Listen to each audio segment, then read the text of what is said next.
tous, bienvenue dans cette vidéo. Si vous me suivez depuis la naissance de cette chaîne, donc vous avez probablement reconnu l'endroit. Je suis sur l'île d'Oléron, donc mois de décembre, soirée. Aujourd'hui, pas vraiment de sujet particulier, si ce n'est on va essayer de prendre le coucher de soleil, de prendre les nuages. Et puis comme souvent dans ces conditions-là, on a des forts contrastes entre les hautes et les basses lumières. Donc on va s'intéresser particulièrement justement au réglage. Et puis probablement aussi peut-être l'utilisation de filtres pour faire ressortir au maximum les hautes et les basses lumières. Allez, on se rend sur la plage.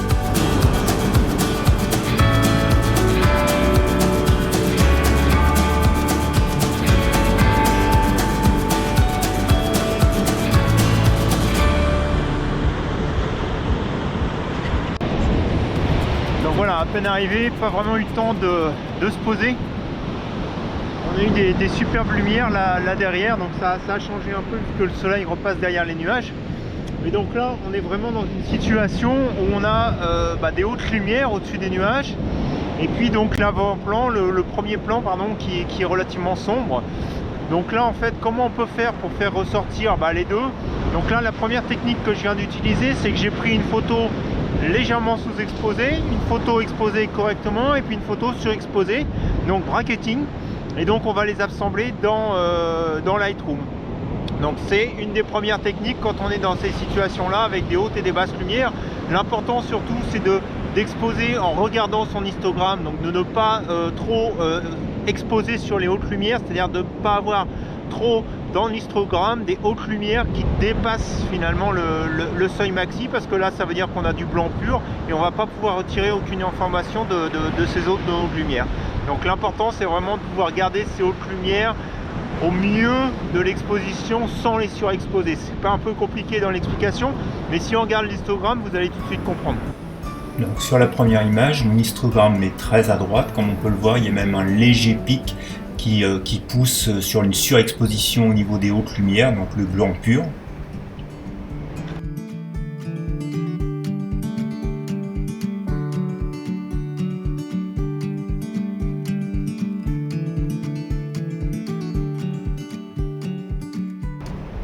La seconde image, donc là on va faire l'effet inverse, donc elle va être sous-exposée. On voit bien que mon histogramme part complètement sur la gauche avec un pic dans les basses lumières.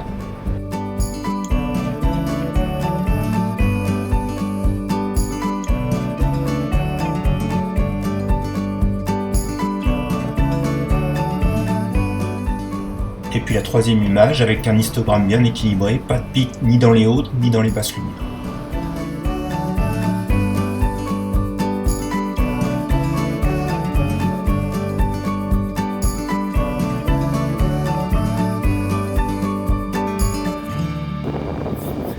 Les conditions audio n'étaient pas bonnes avec le vent et les vagues, donc j'enregistre en post-production le son, la bande son.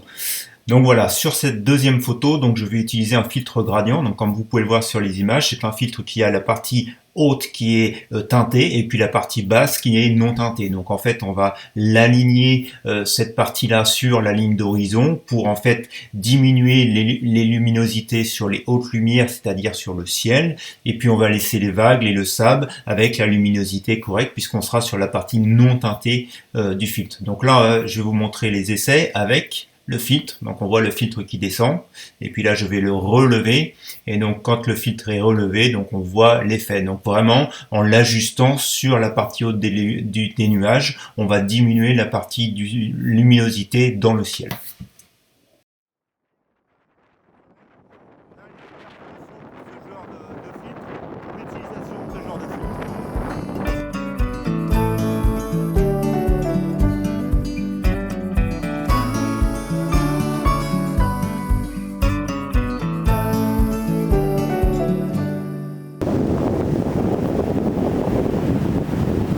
Sur l'exposition, ici donc sur cette image, ce qui est intéressant dans la composition, c'est les rochers et c'est le morceau de bois, donc c'est eux qui donnent en fait cette dimension à l'image, qui pointe vers le rayon de soleil, notamment le morceau de bois vis-à-vis des cailloux. Alors la chose à ne pas faire que j'ai fait maintenant, bien sûr j'ai pris mes photos avant de venir ici. Vous voyez, c'est mes empreintes de pas dans le sable. Donc là on avait un sabre relativement lisse, il y avait quelques marcheurs, mais ça je vais pouvoir le faire dans Photoshop. Mais voilà, il faut pouvoir regarder sa scène bien en amont, parce qu'une fois qu'on est rentré dans la scène, et ben, il y a les empreintes de pas, et ça pollue tout de suite l'image. On va continuer à marcher le long de la plage, et puis on va regarder s'il y a d'autres images, d'autres compositions qui pourraient être intéressantes.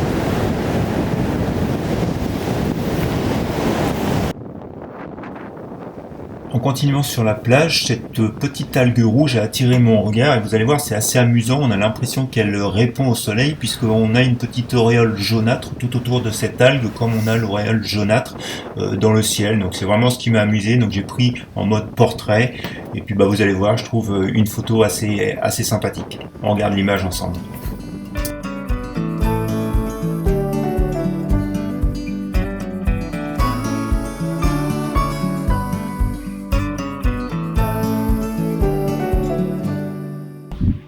Donc on se retrouve de l'autre côté des dunes, il y a un petit peu moins de vent, c'est un petit peu moins bruyant. Bruyant derrière la dune que ça l'était sur la plage, parce qu'avec le vent ça commence à devenir complètement inaudible. Donc c'est pas grave, ce que je voulais vous dire c'est qu'on se retrouve devant l'ordinateur, et devant l'ordinateur donc on va regarder nos photos. Donc d'abord les 3 photos que j'ai prises avec en faisant du bracketing. Donc voici les 3 photos, hein, donc la photo sous ex, la photo surexposée et puis la photo exposée normalement.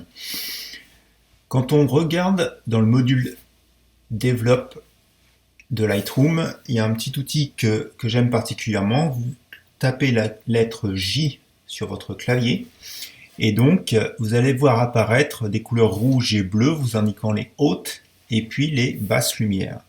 Donc si on prend les photos une par une, donc celle-ci c'était la photo exposée correctement, enfin exposée à 0. Celle-ci, c'était la photo sous-exposée, et puis celle-ci, c'était la photo surexposée. Donc si on s'intéresse essentiellement aux hautes lumières, donc on voit bien que sur la surexposée, on a énormément de hautes lumières qui sont saturées. Sur la photo sous-exposée, on en a beaucoup moins, et puis sur la photo exposée normalement, on en a, je dirais, entre les deux, quoi, finalement. Ce que je voulais vous montrer, c'est que si je prends finalement la photo qui est exposée normalement, que j'essaye de faire disparaître uniquement ces couleurs rouges, donc vous allez voir, je vais descendre, et je vais arriver aux alentours de 2, donc c'est un peu moins, donc on va dire 2,15. Donc je suis ici en sous-exposition de moins 2,15.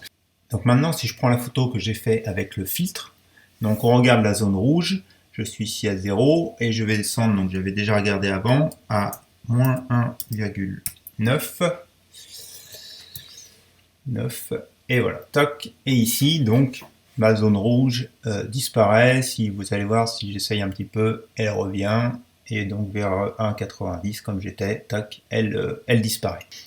Donc on s'aperçoit entre ces deux images que le fait d'avoir installé le filtre nous a fait gagner 0,3 stop finalement entre une photo sans filtre et une photo avec le filtre. Et c'est cette partie en fait grisée sur le filtre que je vous ai montré dans la vidéo qui va justement atténuer ce ciel et qui va nous permettre de gagner quelques stops sur l'exposition du ciel et donc d'éviter d'avoir trop de haute lumière. Donc maintenant j'ai initialisé mes photos. Je tape la lettre J pour retirer les hautes et les basses lumières.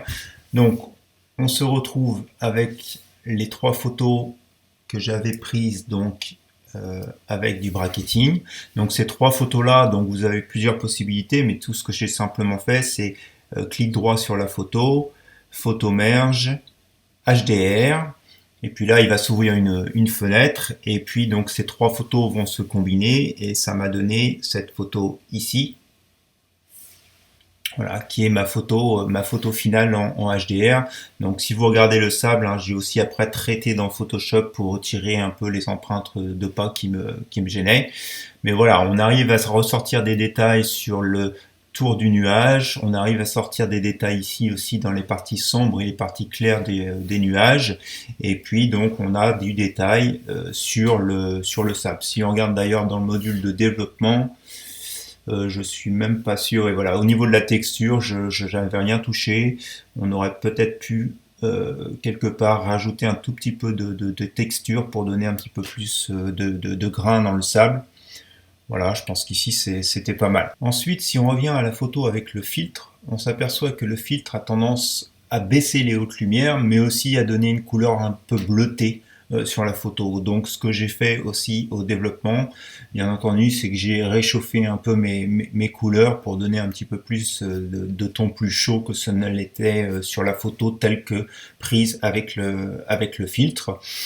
Sinon, j'ai pas fait beaucoup d'autres traitements. Ici, je me suis pas finalement amusé à retirer les empreintes de pas dans Photoshop, tout simplement parce que même si cette photo, elle ressort avec énormément de détails, finalement, j'aimais énormément celle qui avait été faite au niveau du bracketing sur les contrastes, sur les détails dans les hautes lumières. Et donc, j'ai finalement conservé celle que j'avais fait en bracketing. Donc ensuite, sur la plage, on avait cette algue que j'ai pris au 24 mm avec une orientation légèrement inclinée vers le bas de mon appareil photo, ce qui donne un volume beaucoup plus important en fait à l'algue. Et puis donc ici derrière, donc le soleil. Alors j'ai joué en fait pour avoir un petit peu de flou là au niveau des vagues. Ça faisait comme une petite brume et je trouvais ça l'effet assez intéressant. Donc finalement, plutôt que de booster un peu mes ISO, je suis resté donc avec des vitesses relativement lentes. Je suis à 0,6 secondes, un diaphragme de f11. Donc le fichier RAW ici, et puis donc au développement c'est pareil, donc j'ai légèrement aussi augmenté la balance des blancs pour donner des couleurs plus chaudes, mais j'ai surtout mis en évidence ce petit reflet jaunâtre que j'avais autour de l'algue qui faisait un effet miroir avec le soleil dans le ciel. Donc voilà, légèrement accentué ici sur cette photo en développement. Et puis donc après, il y a quasiment eu, vous le voyez, aucun traitement sur la photo. Donc il y a juste ici un filtre radiant ici pour faire ressortir un petit peu plus à la fois la couleur et puis la couleur jaunâtre. Allez, je vous laisse maintenant regarder les deux photos développées donc entre Photoshop et puis Lightroom.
C'est la fin de cette vidéo cette semaine sur les filtres, le filtre gradient plus particulièrement. Donc comme vous avez pu le voir, le filtre gradient a cette particularité, c'est que à la prise de vue ou avec les logiciels de développement, vous pouvez quasiment obtenir le même effet qu'avec ce filtre gradient matériel que vous placez devant votre objectif à la prise de vue.